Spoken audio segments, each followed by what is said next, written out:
almost anybody of a certain age, but I'm not sure it might be beyond the interest of a lot of people. Yeah, and I said books, but I think in general, the work you do is the hope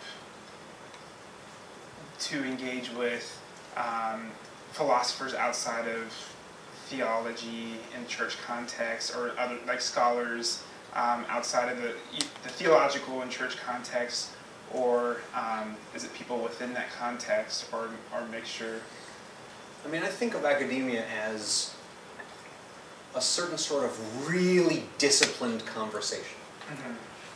And I want my theology to be able to be part of this really disciplined conversation. And so that means that I try to discipline the way I write and think and argue and so forth. And I try to write it in such a way that it can make a contribution to that wider conversation. Now, the truth is, I mean, I feel like the book I'm working on now, among other things, theology is a tradition or a set of traditions that there's a lot of wisdom in, right? So my sense is that there's wisdom within the Christian traditions about things like what it means to be able to reclaim one's life in the face of tragedy, and wisdom about how faith can be really instrumental in that. So I mean, I really do think it should be not just that theology in an academic, secular context would accept a sort of discipline, but would accept it for the sake of contributing to the conversation in its own right. Okay. I'd like to talk a little bit about your context at the University of Chicago. Yeah. It's interesting to me that there's a theology department there. I know. Is there I mean, did it begin as a Christian or sacred institution? Kind of like, I know at Harvard and Princeton, places like that, did it begin that way, or is that an intentional direction they went later on in their history? Or I think the right answer is kind of. Okay. I'm hesitant. Am I being recorded? David Brooks has a line about U of C that I think is funny, and he said it. He characterized U of C, he went to U of C. You know what David Brooks is? He's a conservative-ish columnist. U of C is a Baptist school where atheist professors teach Thomas Aquinas to Jewish students. That is hilarious. David Brooks is Jewish, so I think that's where he gets the last part of it. U of C is built so as to look as if it's about 300 years older than it is. It's not that old. It was founded in the 1890s, and it's got Baptist background, but it was founded with a divinity school. And Yale Divinity School, Harvard Divinity School, Vanderbilt Divinity School, and Chicago Divinity School, those are the four schools, these secular universities that had divinity schools attached to them. And so in some respects it's by accident of history that we have theology, but a lot of these other schools have had a more tenuous relationship with theology. Right? So theology's sort of a funny thing to have at a secular school. If you think of theology as being what I talked about as devotional theology, right? Devotional theology would seem like sort of a peculiar thing to have at a secular university. Although I've seen examples of it where I think it can work, but most people don't buy it. At U of C, because we've always had a divinity school, and because there's this tradition of public theology where you're not just doing theology for insiders, the kind of legitimacy of theology isn't usually called into question. It helps that U of C is what I would call a non-confessional environment rather than an anti-confessional environment. So there are confessional environments, right? So Christian schools, schools where there's a statement of faith, let's say, right? So everyone assumes this is what one ought to believe. That's a confessional kind of school. There are also anti-confessional schools where it's usually not written down, but there's an assumption that if you believe that stuff, you're sort of dumb. And saying that kind of stuff isn't okay here. Right? That would be a sort of anti-confessional school. There are examples of that I won't name. But U of C is non-confessional, which means it's not confessional. There's no statement of faith, but there's also no assumption that if you believe this kind of stuff, you're automatically sort of seen as stupid, right? So everything is just up for grabs, which makes it a very particular kind of secular environment, right? So if it were anti-confessional, at the very best, you're swimming upstream the whole time, fighting against people who just assume you're dumb. Whereas at U of C, during my interview, I'll just give an example. During my interview, I didn't think much about it, but I was asked a question, and during the course of answering, I said something about the bodily resurrection of Christ. And nobody seemed to do anything, to suggest that was an unseemly thing for me to have said. They just asked me a bunch of questions about that. But they asked me a bunch of questions about everything that I said, so it didn't seem strange. And then I went back to Princeton, was debriefing with some friends, and one of them said, "You talked about the bodily resurrection of Christ at U of C?" Right? As if, "You fool, why would you do that? Yeah. There's no way you'd get hired now." But I said, maybe I'm wrong, but I don't think it's like that at all. Okay. I think the only thing they care about there is how smart you are. And so there's a kind of leveling of the playing field where there's people there, bodily resurrection is a peculiar thing to believe in, but there are a lot of competitors for most peculiar thing believed in at U of C, and it's all just sort of thrown into the mix, right? And you have a conversation and you get out one sentence and someone will say, "What do you mean by that though? I'm not sure I'm clear on that." And then you try and clarify what you mean by that, and they'll say, "All right, so suppose that's true, but why would anyone think that?" And then but that goes for everybody, right? So it's a kind of equal opportunity skepticism about everything, right? We're engaged in critical inquiry together, and it's a lot of fun for a certain sort of person. It's actually a theme that came up at our main event with a lot of the scholars that talked about their work here is just everybody's beliefs are interrogated here. It sounds like there's a similarity. That's right. That's, in terms of sort of models of secularism, we should distinguish. There's different ways of being secular.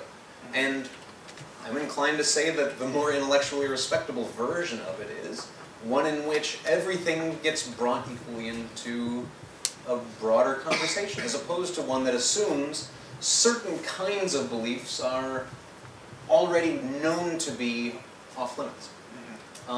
Because in that case, you are privileging a certain set of beliefs. So. One thing I should have let you guys know earlier is I'm going to give you a chance for question and answer. And so I've got a couple more questions for Professor Hector, but I just wanted to give you guys a chance to think of questions. You've kind of transitioned into my next question, is I wanted to ask you what it's like to be, well, first of all, how would you describe your worldview? Would you describe yourself as an evangelical, or? I am an evangelical. I don't know exactly what it would mean to say that I have an evangelical worldview. But if there were such a thing, I'm not against holding. I just don't know what that means. Yeah. That wasn't meant to be sarcastic. I really don't. I will say that my being an evangelical plays an important role in my work in at least two ways. One is I was taught this by an evangelical professor at Princeton, is that interacting with others has got to be an act of charity, right? You should do that anyway, but especially if you're a believer, you should always be going the extra mile, even with people you disagree with.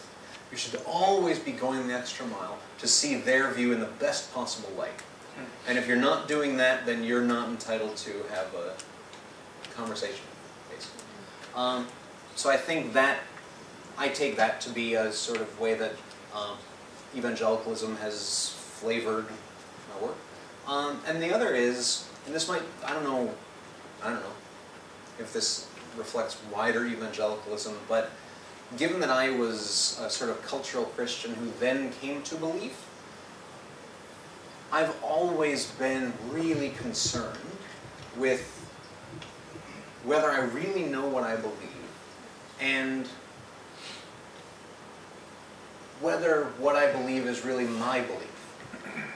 And it's interesting that that means that I'm attracted to certain unusual figures that evangelicals, even if insofar as they've heard of them, usually think they're on the sort of bad list. But people like Immanuel Kant and Friedrich Schleiermacher and G.W.F. Hegel and Albrecht Ritschl, this tradition of liberal thinkers, they're just obsessed with those same questions, right? So they often have different views than I have, but because what's most central to the way they're trying to think about faith is this mine, and what would it mean for faith to be mine?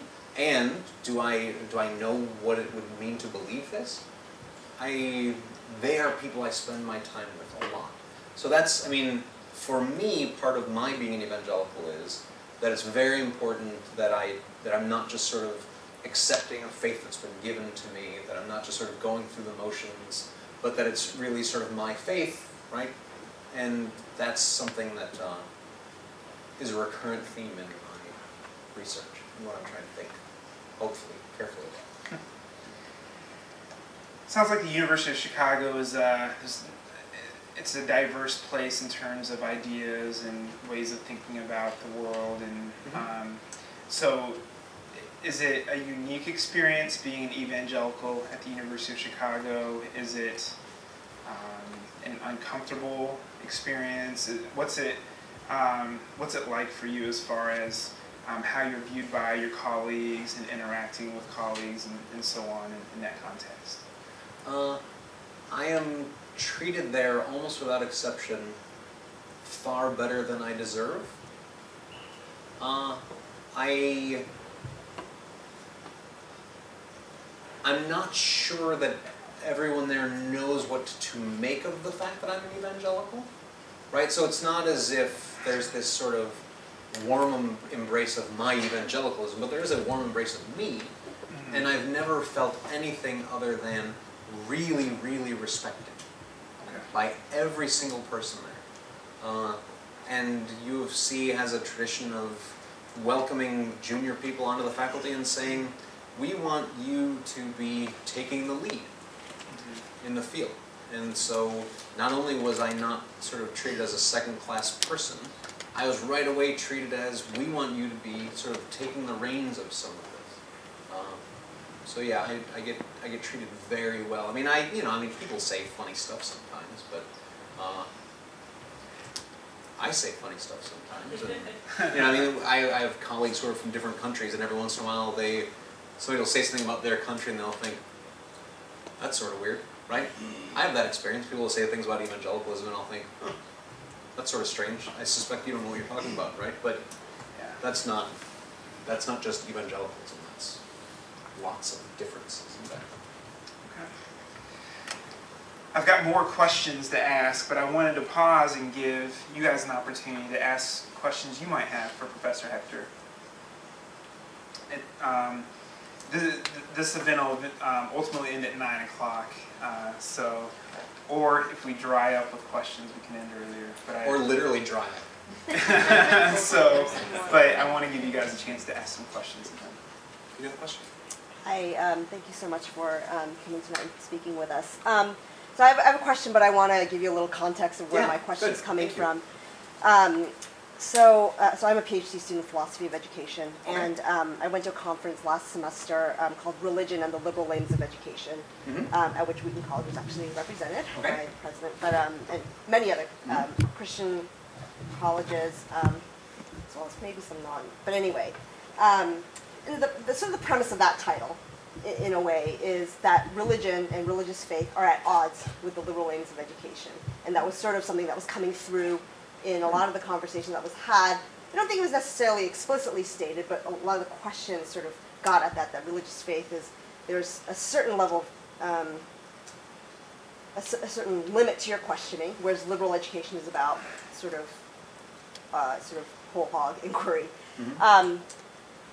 So there was that. And then I, heard a pastor in this area also last semester say to a pretty large congregation of mostly undergraduates that he had taken a Bible course at this university, really shook his faith, and he kind of just said full out to these students, I do not recommend that you take a class in the Bible or whatever at the University of Illinois because it will shake your faith. So I thought this was sort of an interesting comment or sort of recommendation to make to the students. So I guess I just wanted to ask your thought because, I mean, I'm feeling I might know what your answer is going to be based on the work that you do, but you know, do you feel it's incumbent upon Christians, or I guess anybody of any sort of religious faith today, but I'll say Christians, to actually seek out, or maybe seek out is not the right word, but to really actively sort of question or be able to think in terms that are non-Christian or secular, let's say, particularly in a context where you are among people of diverse beliefs, whether they're religious or not. You know, in our public sphere, in the school, which is a public sphere too, a public institution, you know, to be active in that search, to be able to articulate one's belief, to be able to articulate them in terms that are, you know, not from the insider's view. That's a great question, and actually I really appreciated the background, so thank you for giving me that. I strongly suspect that you have more interesting things to say about this than I do, but I mean, with respect to the last part of your question, is it important that Christians be engaged in conversation that takes seriously secular viewpoints and so forth?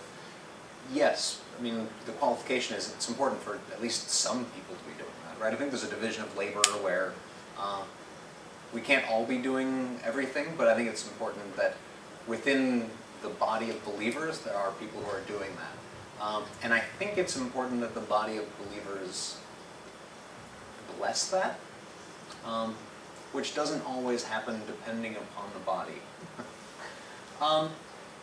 As for your question, the beginning of it piqued my interest, at least in part because every year U of C has an Aims of Education address.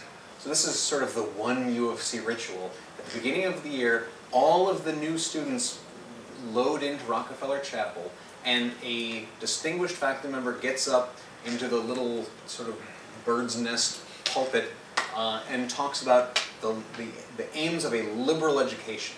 And they always say, there aren't aims, there is an aim of liberal education.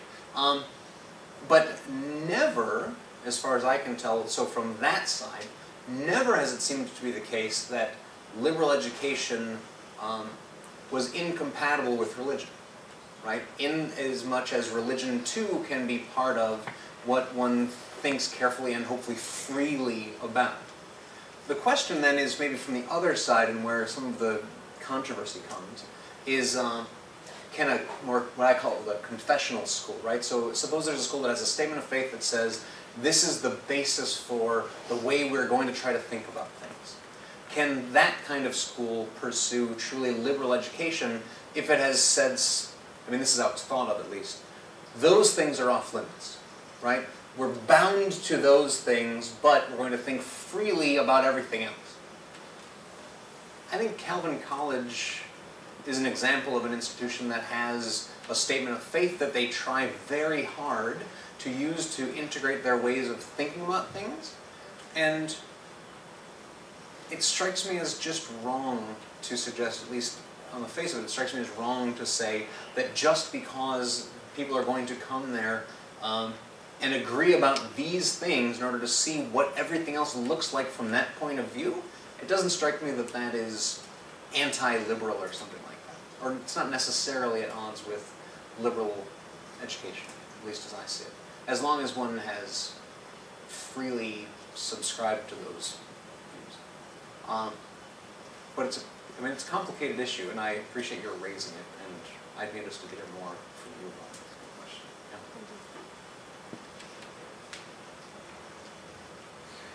Following up on that, can you be more specific about what value your role is as a Christian at UIC? I mean, say you have one of those conversations where people say, "You do what? Theologian, what's that?" How do you explain to them how your work is glorifying God and contributing to the kingdom of God, or witnessing to the kingdom of God? I mean, why would a Christian want to be involved in a conversation with a bunch of secular people talking about religion, and they really don't care about the church?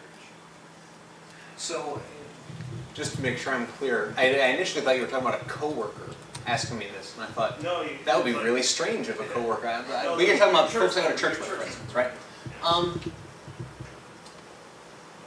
I mean, to be honest with you, sometimes the most important thing for me is not to get defensive. I mean, so part of what I would need to do is just talk about what it is that a theologian would do.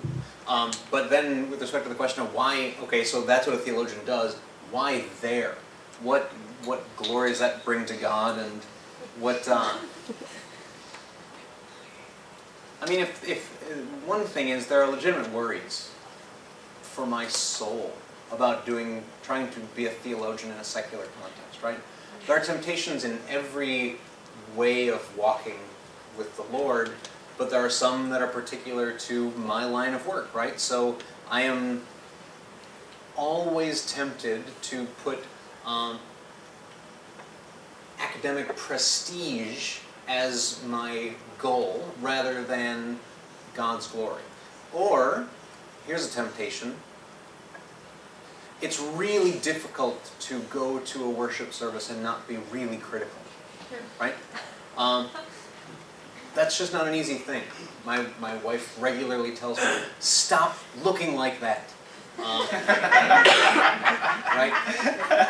But I mean, it's as if you were trained as a proofreader. When you'd see spelling mistakes or something like that, you can't just not see it, and it probably, you might have a hard time not being bugged by it, right? So, but that's a temptation. It makes it difficult to be fully immersed in worship.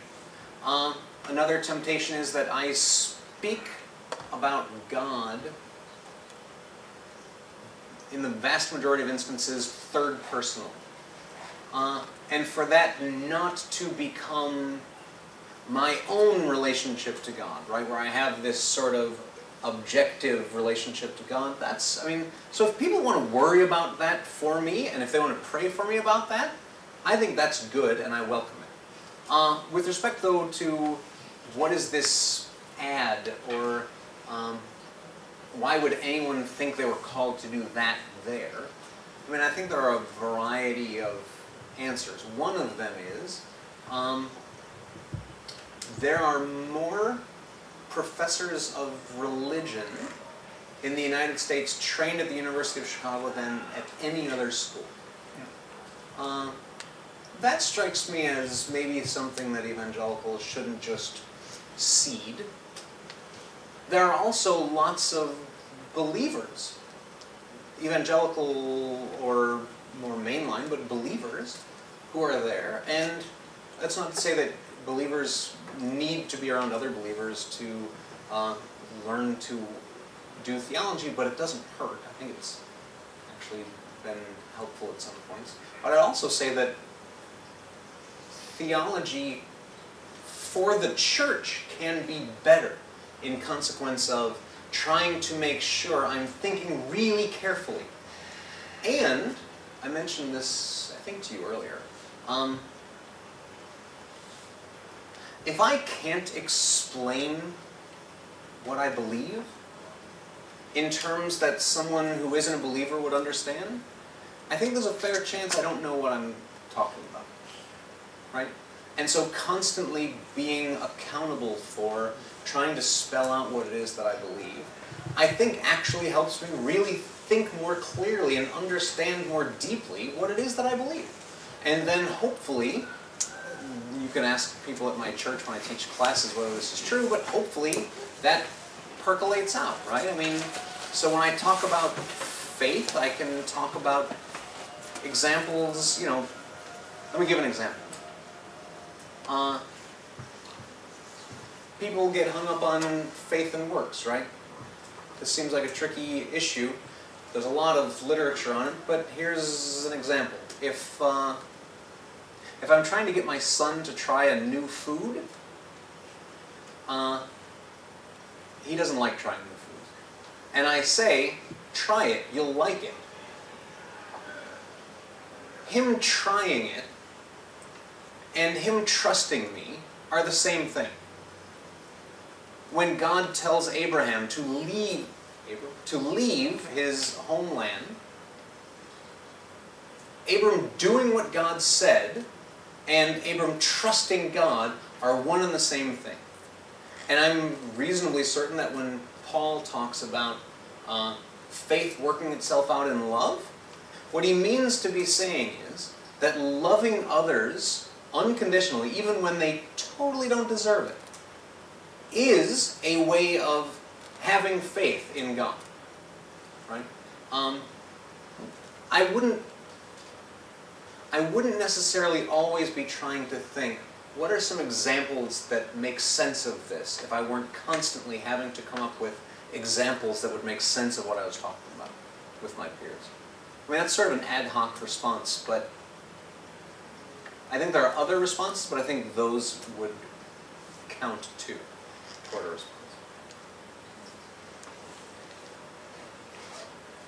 Earlier you were talking about vocation and had some really fascinating things to say, and one of those was that in hindsight we all could discern what God was actually calling us to. And you talked a little bit about the decision piece that the bifurcation of Wheaton College or maybe it was Wheaton College, I don't know, a Christian college.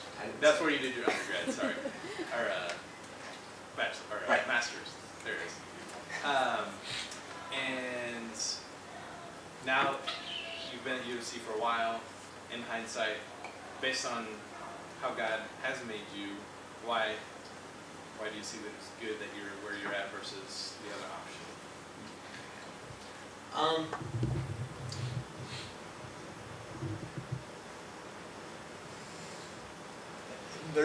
I don't want to give too general an answer, because there are times when God calls us to things that are really difficult, right? That aren't, right? I mean, so I think that there's, I think it's often the case that God leads us in such a way that we feel a certain joy in our work, that God blesses us in it, and so forth. It's also the case, I think, that we sort of feel at home in where we are, so that I don't know, there's a kind of being at one with oneself in one's work, or in what one's doing doesn't need to be work.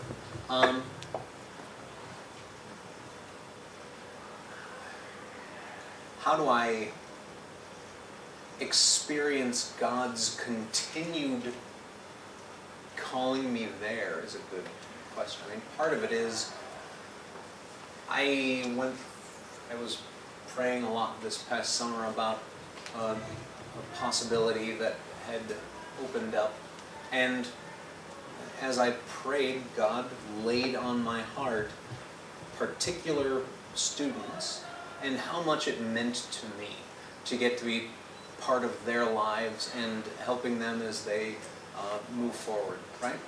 And in that case, that was a pretty clear confirmation of this is where God would have me now. But I don't mean to generalize that, because sometimes God is silent. Sometimes God leads us in paths that they don't feel like they're full of blessing. So a very particular answer. It sounds like you feel very at home at University of Chicago. I do. From what you're saying. Yeah. Not all of me. I don't, you know, there's only 2 of us who go in for March Madness every year. But a lot of them. Lane's got a question. You know, Martin Noel wrote this book, The Scandal of the Evangelical Mind, which talks about evangelicals basically giving up on secular campuses and leaving.